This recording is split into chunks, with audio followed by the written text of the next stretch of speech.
Nesse exemplo que eu dei aqui, eu coloquei de propósito, não, aqui é L igual a x0, né? Porque aqui embaixo eu chamei de x0. Então, pessoal, olha só, eu coloquei de propósito aqui essa função aqui com um buraco aqui, né? Tem um lugar aqui, se você deixar uma água cair aqui, ela vai pingar para baixo. Porque nesse lugar aqui você não tem a imagem definida. Eu coloquei a imagem lá em cima. Então, para as funções onde a imagem do ponto x0 coincidir com o valor do limite no ponto x0, nós teremos um nome especial para essas funções. Nós chamaremos essas funções de funções contínuas no ponto, né? Veja, continuidade é uma coisa pontual. Então, eu digo que uma função é contínua no ponto se o limite no ponto for igual à imagem do ponto. Se o limite no ponto for igual à imagem do ponto.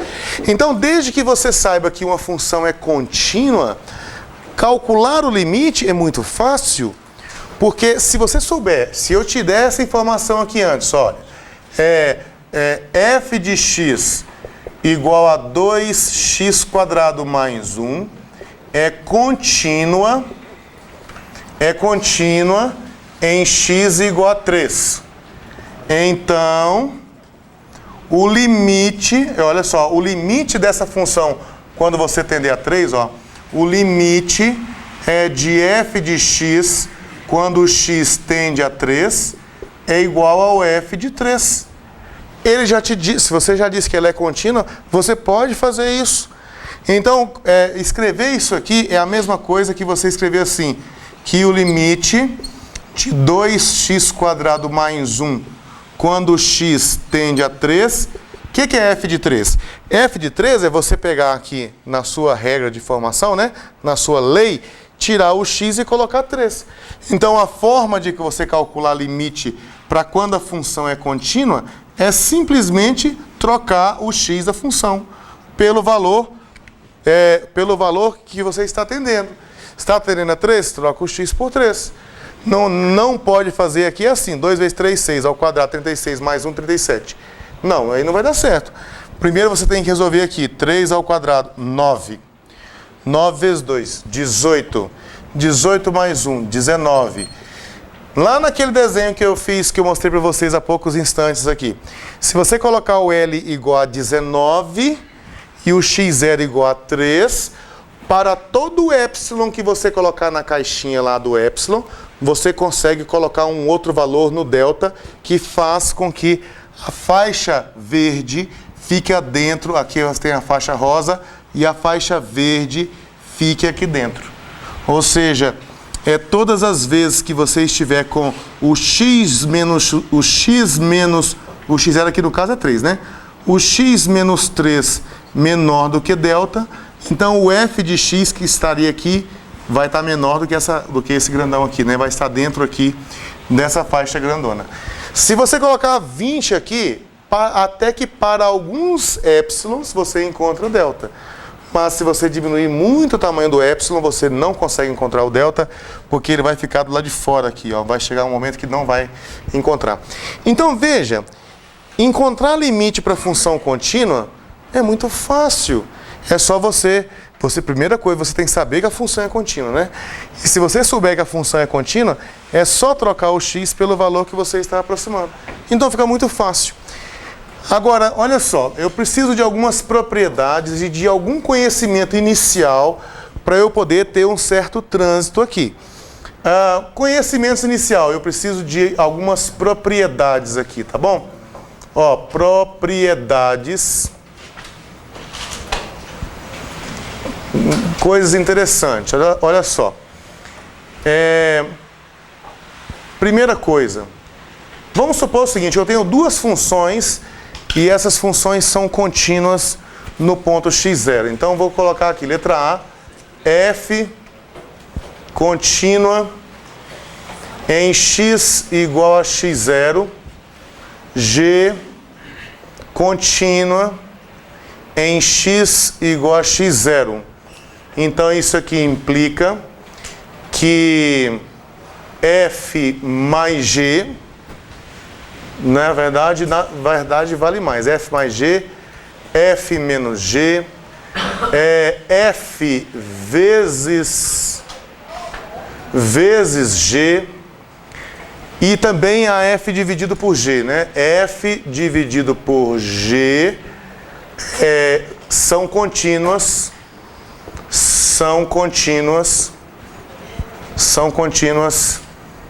em x igual a x0.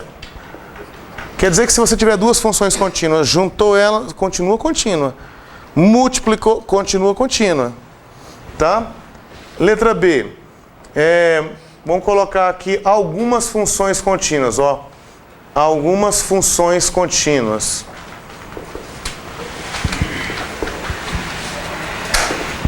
Algumas funções contínuas. Por exemplo, f de x igual a constante. Por exemplo, assim, f de x igual a 2, f de x igual a menos 5 e assim por diante. Uma função constante é contínua. Uma função constante é contínua. Outra coisa que é contínua se você estiver diante disso aqui, f de x igual a x é contínua em todos os valores de x. É contínua em todos os pontos. Vamos colocar todos os pontos? Todos os pontos, vai. Se eu tenho isso aqui, ó, que função constante é contínua, f de x é contínua, eu já posso construir uma porção de função contínua com esse primeiro resultado aqui. Né? Vamos escrever assim então, ó, daí são contínuas. O que mais são contínuas, hein? O que eu posso juntar com constante e o x? Por exemplo, assim, x ao quadrado, por exemplo. Por exemplo, assim, y igual a x ao quadrado mais 2. Pronto. X ao quadrado mais 2 é a mesma coisa que x vezes x. Então aqui eu tenho o produto de duas contínuas e adicionado com outra função contínua. Então x quadrado mais 2 é contínua. Que mais? Y igual a... Raiz eu não falei ainda, né? Então, polinômios eu posso dizer que é contínua. Se eu colocar assim, x ao cubo mais 3 dividido por x quadrado mais 1. Essa de cima aqui é uma função contínua, porque é um polinômio. Qualquer polinômio é uma função contínua. Polinômio, se você esqueceu, é uma estrutura assim, ó. Você tem um número, vamos supor que a n, você tem aqui uma potência, né, com expoente n. Depois você tem a n menos 1, depois tem x elevado a n menos 1. Até se você chegar aqui em um número sozinho. Por exemplo, assim, 2x à quarta mais 3x quadrado menos 2x mais 1. Isso aqui é um polinômio. Qualquer polinômio, você pode enxergar ele como soma de produto de funções contínuas, se você levar em conta aquilo que eu falei para você ali logo atrás. Então isso aqui é uma função contínua. Quociente de funções contínua é uma função contínua. Então aqui, por exemplo, ó, isso aqui é uma função contínua em todos os valores de x. Essa aqui também, ó, é uma função contínua para todos os valores de x. Então o quociente entre essa e essa também é contínua. Já que é desse jeito, se eu sei, por exemplo, que isso aqui é uma função contínua, calcular um limite aqui, por exemplo, ó, vamos colocar assim, exemplo. Vamos supor que eu passo para você assim, olha, calcule o limite de x ao cubo mais 3 dividido por x quadrado mais 1 quando o x tende a 2. Olhando para isso aqui, nós já não concluímos que essa função é contínua e é contínua em todos os pontos? Todos os pontos. Então, em particular, ela é contínua no 2. Se ela é contínua no 2, acabamos de ver que quando eu estou lidando com funções contínuas, eu só tenho que substituir. Para calcular o limite, e aí seria bacana você colocar isso aqui lá naquele epsilon e delta lá, vai dar uma função toda estranha, e você coloca lá o x igual a 2, e você verifica que para todo epsilon existe um delta. Mas aí você poderia falar assim, mas qual que é o limite? Qual o número que você vai colocar lá no lugar daquela caixinha do L? Bom, para você fazer isso é só você calcular o limite disso aqui. Como isso aqui é uma função contínua, calcular o limite é só trocar o x por esse valor aqui, ó. Então vai ficar assim, troca o x por 2, vai ficar assim 2 elevado ao cubo mais 3, dividido por 2 elevado ao quadrado mais 1. 2 ao cubo dá 8, 9, 10, 11, aqui dá 11, e aqui 4 com mais 1, 5, 11 quintos. Então, desde que eu saiba que a função é contínua, bom, tudo bem, né? Tranquilo. Mas aí, jamais que nós iríamos ficar só nessa situação aqui, né? Nós temos outras situações onde a função não necessariamente é contínua. Mas antes, deixa eu te falar uma coisa aqui. Esqueci de um pequeno detalhe aqui. Letra C. Se eu estiver diante de uma composta de contínua. Vamos supor assim, ó, que eu tenho f contínua em x0 e g contínua em f de x0. Aí você fala, meu Deus do céu, o que é isso? É porque eu quero olhar para a composta, né? E se isso aqui acontecer, então g composta com f, que também você vê assim também, né? G bola f, é a composta de g com f, é contínua em x0. Alguém tinha falado, eu ouvi alguém falar raiz de... Então, a função raiz quadrada, ela é contínua sim. Vou apresentar ela para vocês como função contínua. Na verdade, a rigor teríamos que demonstrar isso. Mas nem em cursos, bom, não sei se todos, mas geralmente se você faz um curso de análise matemática, aí você demonstra todas essas coisinhas. Mas curso de cálculo, a gente acaba apresentando a vocês algumas coisas, né? Porque senão a gente não anda. Então, por exemplo, ó, vou apresentar a você, vou afirmar a você aqui, que essa função aqui, f de x igual a raiz de x, é contínua para todo o x maior do que zero. Certo? Tem que ser maior do que zero. Negativo não pode, porque se você colocar um número negativo aqui, a imagem do A já não existe. Para a função ser contínua, o limite quando x tende a x0, né? Vamos colocar assim, quando x tende a menos 4 de f de x, tem que ser igual ao f de menos 4. Mas se você for calcular a raiz de menos 4, isso negócio não é real, né? Raiz de menos 4 dá 2i, isso não é número real.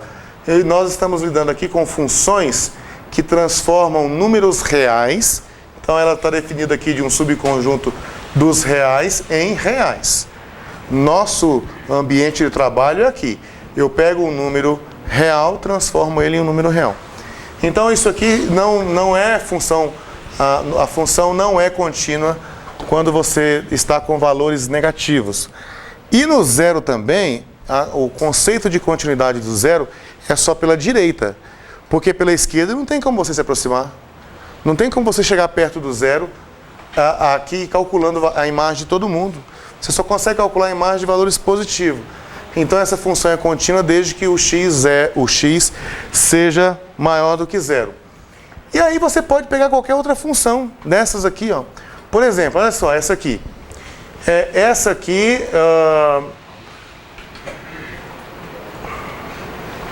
Vamos colocar assim, ó, encontre o limite da raiz quadrada. Vamos pegar um treco assim, x mais 3 dividido por x à quarta mais 2. Aqui quando x tende a 1. Tá vendo? Aí você olha aqui dentro, ó. Aqui dentro você tem uma função contínua. Essa função é contínua. Essa função de fora é contínua também. Essa raiz quadrada aqui é contínua. Quando você compõe duas funções contínuas, você encontra uma função contínua. Né? Você só tem que estar diante dessas condições aqui. Ou seja, no caso aqui no ponto 1, isso aqui tem que dar um número positivo, que é onde essa função aqui é contínua. Mas de fato dá, né? Se você pegar essa parte de dentro aqui, quando você trocar o x por 1, vai ficar 4 dividido por 3, 4 terços. 4 terços é positivo. Então, conclusão, isso aqui tudo é uma função contínua nesse ponto. Para calcular esse limite, eu só tenho que trocar o x por 1. E aí vai ficar assim, raiz quadrada de 1 mais 3 dividido por 1 elevado à quarta mais 2. Então ficou 4 terços. Ficou raiz de 4 terços. Então esse aqui é o valor limite. Então, veja bem, se a função for contínua, não tem problema nenhum. Calcular o limite é só substituir. E juntando esses resultados que eu passei para vocês aqui, olha, composta de contínua é contínua, a soma, diferença, produto, quociente de contínua é contínua, as funções constante e a identidade f de x igual a x são funções contínuas, a raiz é função contínua desde que o argumento aqui seja positivo. Juntando tudo isso, cara, tem muita função contínua para a gente olhar aqui. Só que, na verdade, o interessante aqui não é olhar para as funções contínuas, e sim olhar para as funções descontínuas e calcular o limite dessas funções, mesmo elas sendo descontínuas. Quer ver só? Vamos colocar uma pergunta assim, ó. O que fazer se a função não for contínua?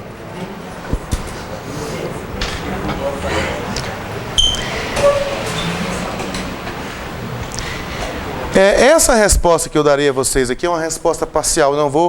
Eu não vou dizer o que você faz com todas as funções que não são contínuas, mas eu vou dizer o que você faz com algumas funções descontínuas. Deixa eu colocar, ao invés de escrever muita teoria, deixa eu colocar para você aqui uns exemplos.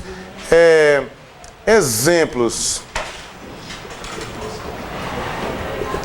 Letra A. O que dá o limite de x menos 1 ao quadrado menos 1 dividido por x mais 1 quando x tende a menos 1?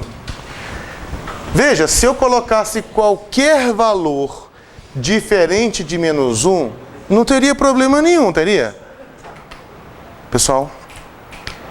Se eu colocasse qualquer valor diferente de menos 1 aqui, não teria problema nenhum. Se eu colocar x igual a 5, ó, o problema que pode dar é você anular o denominador. O denominador não pode anular, né? O denominador não pode anular. Então, se o denominador não pode anular, porque se anular não tem como eu calcular a imagem, né? Eu vou tentar calcular a imagem disso aqui, a imagem do menos 1. Não tem jeito. Não tem jeito. Então aí fica o problema. E aí? O fato de não existir a imagem, eu não tenho limite? Na verdade, tenho. Sim, vamos então. Ó. Vim para cá.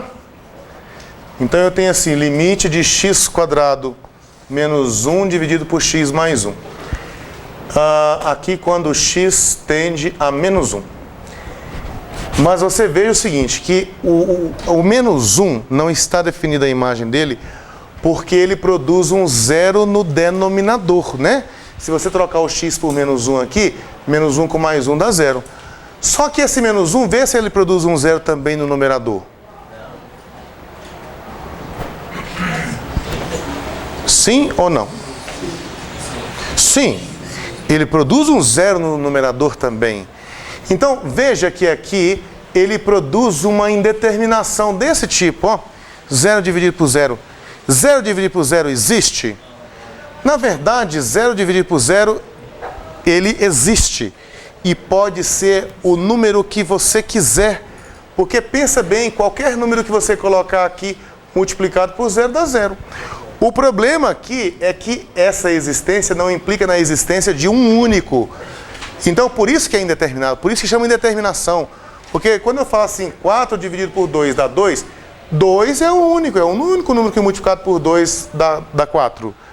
Entendeu? Agora, quando eu coloco 0 dividido por 0, pode dar 5, pode dar 7, pode dar 9, pode dar 2, pode dar 300 milhões de coisas. Aqui nós dizemos o seguinte, que nós temos uma indeterminação no menos 1 mais 1. E a ideia é a gente levantar, é a gente acabar com essa indeterminação. E geralmente esse acabar com a indeterminação você faz fatorando. Tem um fator lá em cima que produz um zero.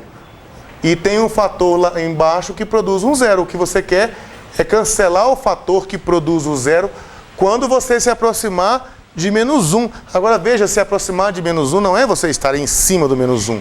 É só você estar perto.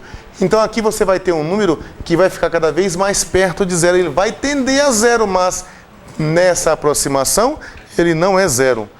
E como ele não é zero, você vai poder cancelar ele. E você faz isso usando fatoração. Então esse de cima aqui, ó, eu posso reescrever esse de cima ali assim, como é que é? X ao quadrado menos 1, nós podemos escrever ele assim, né? X mais 1 vezes x menos 1. O lá de cima. E o daqui de baixo é a mesma coisa que x mais 1, quando o x tende a menos 1. Tá vendo que esse aqui é o fator que vai para zero, ó. Tem um fator que vai para zero embaixo, tem um fator que vai para zero em cima. Só que ele só vai para zero, ele não é zero. Então, como ele é diferente de zero, eu posso cancelar eles. E aí eu tenho uma expressão equivalente à anterior. Eu tenho aqui que o limite quando x tende a menos 1, de x menos 1. Isso quer dizer, moçada, que o gráfico dessa função aqui é idêntico ao gráfico dessa, exceto nesse ponto. Nesse ponto, essa aqui não está definido.